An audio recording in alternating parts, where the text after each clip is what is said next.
आज आपण एकादशीचा फराळ करणार आहोत। त्यासाठी आधी आपण बोराची भाजी बनवूया। बोराची भाजी बनवण्यासाठी गरम पाण्यात बोरं 3 ते 4 तास भिजत घालायची आहे। भिजल्यानंतर बोरं स्वच्छ धुवून कुकरमध्ये शिजत ठेवायची आहे। शिजवण्यासाठी कुकरमध्ये पाणी घेऊन त्यात बोरं टाकून थोडंसं मीठ टाकायचं चवीनुसार। कुकरचं झाकण घट्ट बंद करून 5 ते 6 शिट्ट्या होईपर्यंत शिजू द्यायचं। तोपर्यंत आपण भगरचा भात करायला घेऊया। त्यासाठी जिरं, हिरवी मिरची आणि भगर स्वच्छ धुवून पाण्यामध्ये भिजत ठेवली 2-3 मिनिटांसाठी। कढईमध्ये तेल गरम झालं की त्यात जिरं, हिरवी मिरची घालायची, छान परतून घ्यायची।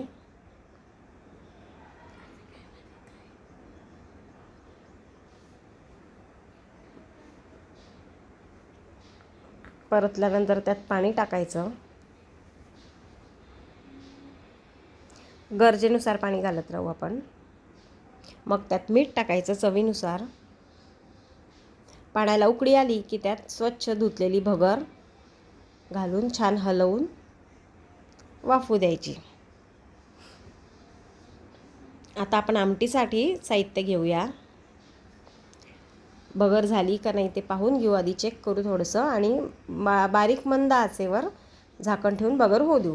आमटीसाठी आपण शेंगदाणे, त्यात थोडंसं लाल तिखट, जिरं असं घेऊन वाटून घ्यायचं। छान बारीक मिश्रण करायचं त्याचं।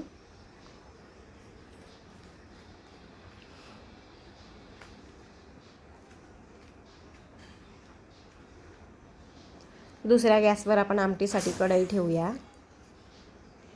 त्यात तेल टाकायचं 1-1.5 पडी। जिरं, तेल गरम झालं की जिरं तडतडलं की मग त्यामध्ये वाटलेलं मिश्रण टाकून द्यायचं।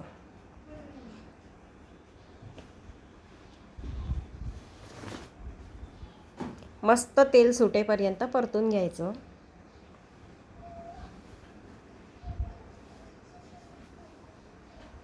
बघा किती छान तेल सुटलंय। मग त्यामध्ये चिंच टाकायची आणि थोडं पाणी ॲड करून परतायचं। आता पाणी आपल्याला जसं पाहिजे तसं त्याप्रमाणे टाकू शकतो आपण। जास्त घट्ट पण नको आणि जास्त पातळ पण नको। आपल्याला ती भगरवरती टाकून खायची आहे, त्याप्रमाणे आपण पाणी त्यात ॲड करू शकतो। मग त्यात गूळ टाकायचा।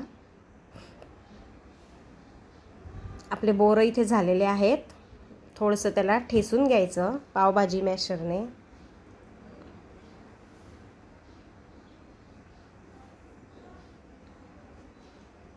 थोडं जर वाटलं तर पुन्हा 2 शिट्ट्या आपण घेऊ शकतो कुकरवर। इकडे आपली आमटी झालेली आहे, अजून थोडं उकळू द्यायची तिला। मग आपण बटाट्याची भाजी करूया। त्यासाठी बटाटे कुकरमध्ये शिजवायला ठेवलेले आहेत। बघा आमटीला किती छान कलर आलाय। आता आपली आमटी रेडी आहे। आपले बोरं पण रेडी आहे। पुन्हा आपण त्याला थोडंसं ठेसून घेऊया आणि मस्त एकजीव करूया। मग बोरांना परत गॅसवरती ठेवायचं। त्यामध्ये चवीनुसार गूळ टाकायचा, जसं आपल्याला पाहिजे तसा गूळ टाकायचा। जास्त गोड हवं असेल तर जास्त गूळ, कमी असेल तर कमी गूळ। चवीनुसार गूळ टाकायचा। मीठ आपण आधी घातलेलंच आहे, त्यामुळे मीठ पुन्हा टाकायचं नाही। बटाटे पण आपले शिजलेले आहे। आता बटाट्याचे साल काढून घेऊया। मग बटाट्याची भाजी करूया। त्यासाठी कढईत तेल टाकायचं 1 पडी। जास्त तेल नको, भाजी चिकचिक होऊन जाते मग त्यात जिरं टाकायचं। तेल गरम झालं की मग बटाटे टाकायचे, छान परतून घ्यायचे। लाल तिखट टाकायचं, मीठ टाकायचं। तुम्ही हिरवी मिरची घालू शकता, पण मग हिरवी मिरची घातल्यानंतर कलर येत नाही। तिखट टाकलं म्हणजे थोडा कलर येतो भाजीला। आणि मग शेंगदाण्याचं कूट टाकायचं, मस्त परतून घ्यायची। छान हलवून एक वाफ घेऊन घ्यायची बटाट्याच्या भाजीची। इकडे आपली बोराची भाजी तयार आहे। याप्रमाणे आपला फराळाचं ताट